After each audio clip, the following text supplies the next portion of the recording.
नमस्कार, मैं हूं संजीत और आप देख रहे हैं उम्मीद फॉर नेशन। आज हम उपस्थित एक ऐसे राजनेता के साथ जो अपनी स्पष्ट बात कहने के लिए और राजनीति पे जो अपना विचार है मजबूती से रखने के लिए प्रसिद्ध हैं। उनका नाम है नवल शर्मा जी। ये अपने राजनीतिक विषय पर बेबाक टिप्पणी करने के लिए जाने जाते हैं। तो आइए मिलते हैं नवल शर्मा जी से। आप बताइए कि जो बिहार की वर्तमान राजनीतिक हालात है वो कहाँ ज्यादा दिख रहा है आपको? मुझे लगता है कि बिहार की राजनीति एक गंभीर दुष्चक्र में फंस चुकी है, एक भंवर जाल में फंस चुकी है, जिसकी कोई स्पष्ट दिशा मुझे दिखाई नहीं पड़ रही है।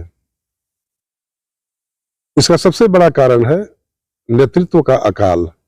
नीतीश कुमार जी के बार बार पलटीमार प्रयोगों से बिहार में गठबंधन धर्म की जो मर्यादा अपवित्र हो गई, जिस तरह से बिहार में नीतीश कुमार के चलते राजनीतिक अस्थिरता का दौर चला, बड़ी दुखद स्थिति है। नीतीश कुमार जी अब बूढ़े हो चुके हैं, उन पर उम्र का असर दिखाई दे रहा है। दुर्भाग्य रहा कि नीतीश कुमार जी ने नेताओं की अगली पंक्ति को विकसित नहीं किया, बल्कि मुझे तो ऐसा लगता है कि जिस व्यक्ति में थोड़ी सी भी संभावना नीतीश कुमार जी को दिखाई दी, जिसमें थोड़ा सा भी स्पार्क दिखा, नीतीश कुमार जी ने उसका पंख काट दिया। ये लोग बोलते हैं कि हम समाजवादी परंपरा के वाहक हैं। जयप्रकाश नारायण लोहिया, ये लोग ऐसे नेता थे, कर्पूरी ठाकुर, इनके जो भी फॉलोअर्स होते थे, अनुयायी होते थे, उनमें अगर कोई संभावना दिखती थी, कोई चिंगारी दिखती थी, ये लोग उसे बढ़ावा देते थे। कई सारे उदाहरण हैं। नीतीश कुमार जी भी उसी परंपरा के नेता हैं, लेकिन इनकी फितरत यह है कि जिस व्यक्ति में संभावना दिखती है, ये उसकी भ्रूण हत्या करने पर आमादा हो जाते हैं। मुझे ऐसा लगता है कि बिहार की आम जनता, बिहार का आम आवाम वर्तमान नेतृत्व से तनिक भी खुश नहीं है। सारे लोग एक बेहतर विकल्प की छटपटाहट में हैं। यह विकल्पहीनता का ही आलम है कि नीतीश कुमार को भी लोग स्वीकार करके बैठे हुए हैं। नहीं तो क्या कारण है कि दूसरी ओर प्रशांत किशोर जी को भी लोग हाथों हाथ ले रहे हैं। प्रशांत किशोर जी जैसी वैकल्पिक ताकत को स्वीकार करना अपने आप में इस बात का संकेतक है कि जनता बदलाव के लिए छटपटा रही है। इन लोगों के राजनीतिक कर्मों से बिहार की राजनीति की आत्मा लहूलुहान हो चुकी है। इनका एकमात्र उद्देश्य है ये किन प्रकारेण सत्ता प्राप्त करना। ये भी नहीं सोचते हैं कि कल तक हम उसके साथ थे, आज इसके साथ आ गए, कल उसके साथ चले जाएंगे, लोग क्या सोचेंगे, तो लोग क्या कहेंगे, लोग क्या सोचेंगे, मेरी कैसी छवि बनेगी। अब इनकी चमड़ी इतनी मोटी हो चुकी है कि अब इन बातों का इन पर कोई प्रभाव नहीं पड़ने वाला है। तो मुझे लगता है कि ऐसे दौर में बिहार की जनता के सामने बहुत महत्वपूर्ण जिम्मेवारी है। अब लोगों को यह समझना पड़ेगा कि हमें वही घिसा पीटा नेतृत्व चाहिए जो जाति के जाल में उलझा के, संप्रदाय के जाल में उलझा के अपना उल्लू सीधा करते रहे, सत्ता सुख भोगते रहे। इन लोगों का चरित्र देखिए, इनका चरित्र क्या है। विकास केवल एक बहाना मात्र है इनके लिए। कौन सा विकास किए बताइए।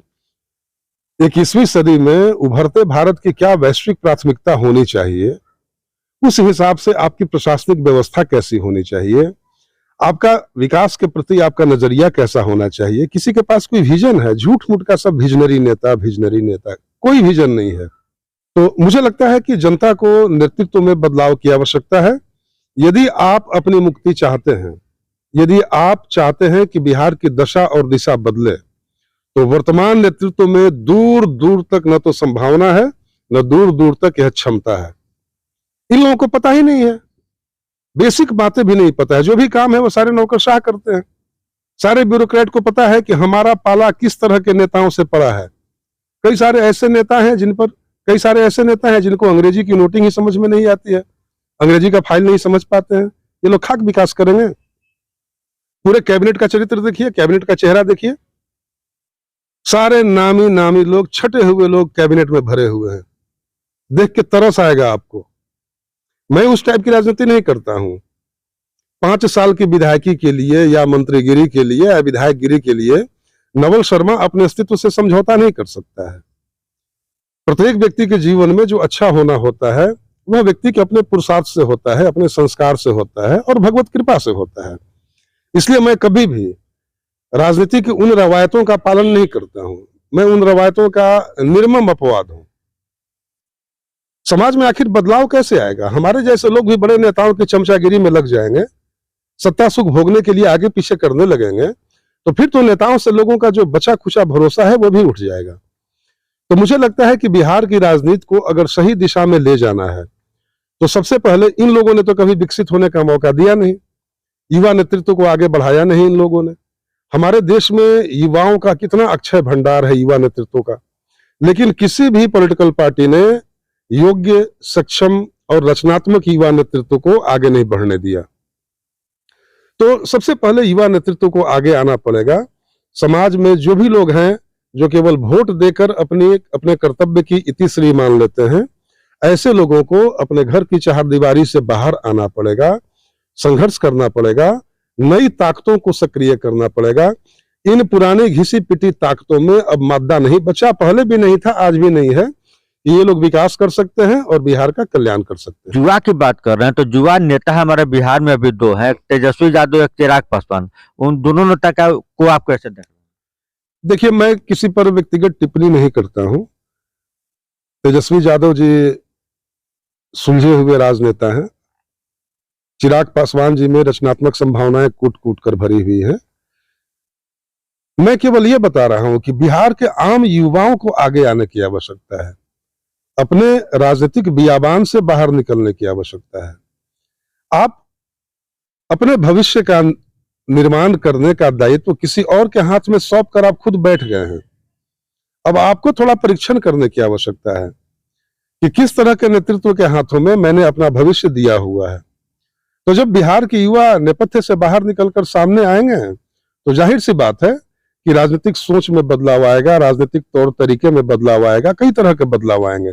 और मैं उसी बदलाव की आहट महसूस कर रहा हूं। अभी एक और नेता बिहार में जन स्वराज यात्रा पर निकले हुए हैं जो बदलाव की बात करते हैं, प्रशांत किशोर जी। तो आइए हम बात करते हैं, नवल जी से पूछते हैं कि प्रशांत किशोर जी की भूमिका को ये कैसे देख रहे हैं बिहार में। तो आपको क्या लग रहा है कि प्रशांत किशोर जी बिहार की राजनीति में कुछ बदलाव ला पाएंगे? देखिए, मैं प्रशांत किशोर जी का ही नहीं, 2012 में मेरी मुलाकात अरविंद केजरीवाल जी से हुई थी, उनके दिल्ली वाले फ्लैट में। वो संघर्ष का दौर था उनका, तब मैं जेडीयू में था, लेकिन मैंने अरविंद केजरीवाल जी को शुभकामनाएं दी थी। उन्होंने कहा कि नवल जी, आप मेरी कमेटी में आ जाइए। मैंने कहा कि सर, मैं नीतीश कुमार का सेवक हूं, मैं उनके साथ संतुष्ट हूं, लेकिन मैं चाहता हूं कि भारत में आप जैसी शक्तियां सफल हों, तो प्रशांत किशोर जैसी शक्तियां सफल हों, यह मेरी भी दिली कामना है। आखिर व्यक्ति नेता कैसे बनता है? देखिए, व्यक्ति नेता तभी बनता है जब वह अपनी व्यक्तिगत सीमाओं से ऊपर उठ जाता है, समाज के बारे में सोचता है, लोक कल्याण के बारे में सोचता है। प्रशांत किशोर एक पढ़े लिखे डैशिंग व्यक्ति हैं, रचनात्मक व्यक्ति हैं, उनमें क्रिएटिविटी भी है, उनके पास विजन भी है।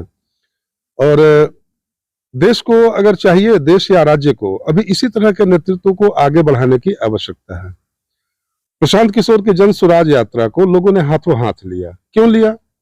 प्रशांत किशोर जहां भी जा रहे हैं, मैं देख रहा हूं, मैं अपडेट रहता हूं हमेशा उनकी गतिविधियों से। आखिर बिना बुलाए भीड़ उनके पीछे क्यों जा रही है? मैं जानता हूं कि अभी प्रशांत किशोर जी को संघर्ष करना है बिहार में। अभी वो कोई किला नहीं तोड़ने जा रहे हैं, अभी मैं ऐसी कोई संभावना नहीं देख रहा हूं, लेकिन ऐसी शक्तियों को लोग हाथों हाथ ले रहे हैं। ऐसा इसलिए ले रहे हैं कि लोग जानते हैं कि प्रशांत किशोर एक विजनरी व्यक्ति है। वो व्यक्ति इन लोगों से बेहतर है। जो कंजर्वेटिव नेतृत्व है देश का, जो रूढ़िवादी नेतृत्व है राज्य का, उससे यह व्यक्ति बेहतर है। उच्च शिक्षित व्यक्ति है ये।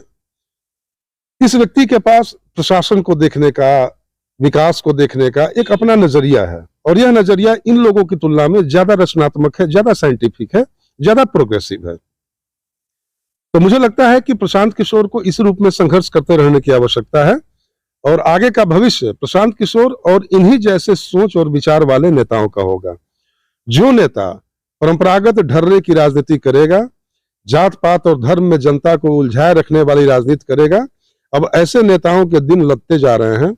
मैं तो सीधे सीधे यह देख रहा हूं कि यदि प्रत्येक विधानसभा क्षेत्र से एक पढ़ा लिखा, सुलझा, कर्मठ, चरित्रवान व्यक्ति मुरेठा बांध कर बाजार में निकल जाए तो इन सारे घसियारों की बोलती बंद कर देगा।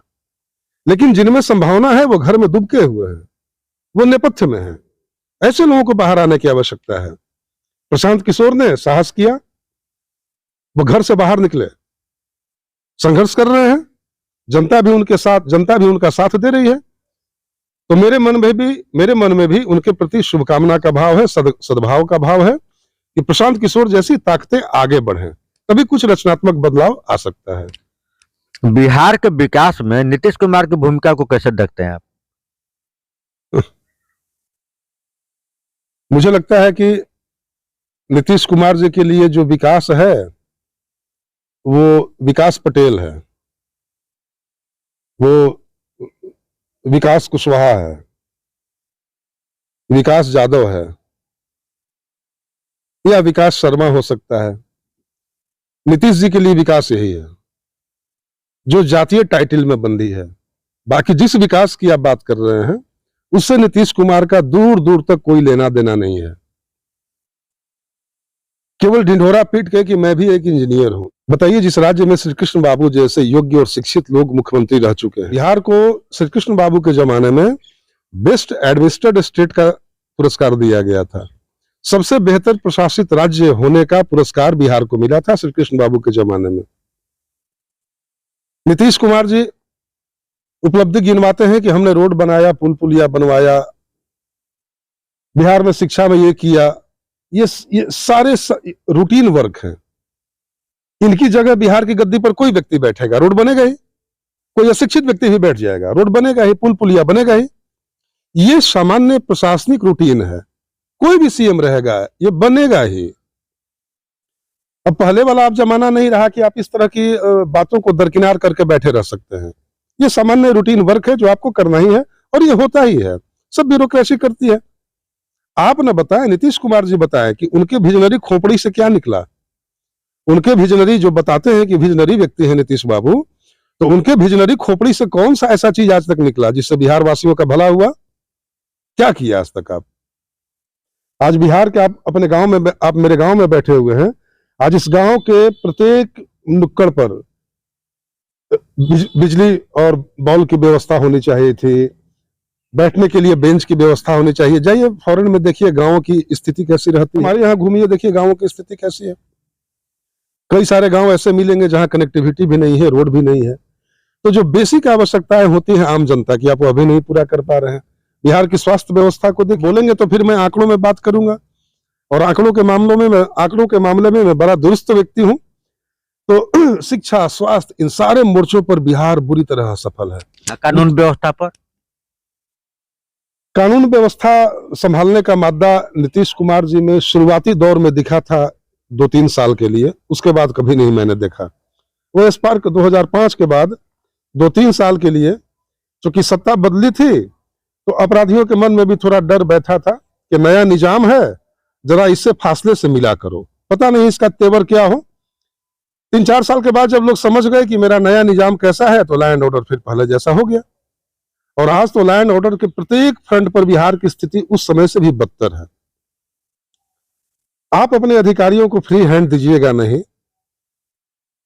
कमीशन भी चाहिए और लॉ एंड ऑर्डर भी चाहिए, दोनों साथ साथ कैसे चलेगा? हाथ खोलिए, बिहार पुलिस का हाथ खोल दीजिए, सारा प्रेशर हटा लीजिए, सारा जातीय प्रेशर हटा लीजिए। जातीय चश्मे से एडमिनिस्ट्रेशन को मत देखिए, योग्य लोगों को बढ़ावा दीजिए। तो आपको तो जी हजूरी करने वाले प्रशासनिक अधिकारी चाहिए जो आपकी ठकुर सुहाती करेगा, तो दोनों काम एक साथ होगा। एडमिनिस्ट्रेशन भी बढ़िया चाहिए और जो पदाधिकारी चाहिए वो भी ठकुर सुहाती करने वाला चाहिए। एंड ऑर्डर के मोर्चे पर बिहार की स्थिति बेहद निराशाजनक है। अगला मुख्यमंत्री के रूप में आप किसका चेहरा देखना पसंद करेंगे बिहार में? मेरे चाहने से क्या होता है, जनता को तय करना है। जो मेरे जैसे लोग होते हैं वो केवल जन जागृति फैलाते हैं कि आप अपनी जाति और धार्मिक सीमाओं से बाहर निकलिए, अपनी सोच को बृहत्तर बनाइए, अपनी सोच को व्यापक बनाइए, अच्छे नेताओं का चुनाव कीजिए, अच्छा नेतृत्व समाज को सौंपिए। बाकी अभी बिहार की जो स्थिति है, जिसका जातीय गुणागणित ज्यादा मजबूत होगा वो फिर से बनेगा। अभी बिहार को इस दौर से ये लोग बाहर कहां निकलने दे रहे हैं? जातिवादी दौर से ये लोग बाहर निकलने दे तब तो लोग कुछ सोचे भी कि मेरा नेता कैसा हो। बिहार की राजनीति जातिवादी व्यवस्था में इस हद तक जकड़ चुकी है, बहुत संघर्ष करने की आवश्यकता है। बिहार का जो प्रमुख विपक्षी दल है भाजपा, वो बिहार के राजनीति में आपको कहाँ दिखाई दे रहा है कि भाजपा कहाँ 7 दल का महागठबंधन उसके मुकाबले कहाँ खड़ा है? देखिए, मुझे लगता है कि बिहार की राजनीति स्पष्ट रूप से अब दो ध्रुवीय होते जा रही है, राजद बनाम भाजपा। नीतीश कुमार जी के आधार वोट का बुरी तरह बिखराव हो रहा है। यह वोट कुछ भाजपा के खाते में और कुछ आरजेडी के खाते में जा रहा है और जाएगा। भाजपा को बिहार में नया नेतृत्व पैदा करने की आवश्यकता है। वर्तमान नेतृत्व निराशाजनक है। बिहार भाजपा में किसी यंग और डैशिंग चेहरे को आगे बढ़ाने की आवश्यकता है। अगर भाजपा बिहार में नेतृत्व को विकसित कर ले और अन्य दलों से थोड़ा अलग दिखने में भाजपा सफल हो जाए। अभी तक अन्य दलों से अलग दिखने की भाजपा की जो कवायद है वह सैद्धांतिक मात्र है, व्यवहारिक नहीं है। भाजपा यदि यह साबित करने में थोड़ी सी ऊर्जा लगाए कि मैं अन्य दलों से अलग हूं और भाजपा बिहार में किसी यंग और रचनात्मक नेतृत्व को, प्रभावशाली नेतृत्व को बढ़ावा दे, आने वाला दिन भाजपा का हो सकता है। तो अभी हम बात कर रहे थे जो आज के वर्तमान राजनीतिक हालात हो उस मुद्दे पे नवल शर्मा जी से। तो बने रहिए उम्मीद फाउंडेशन के साथ। मैं संजीत कुमार, कैमरामैन विकास कुमार के साथ।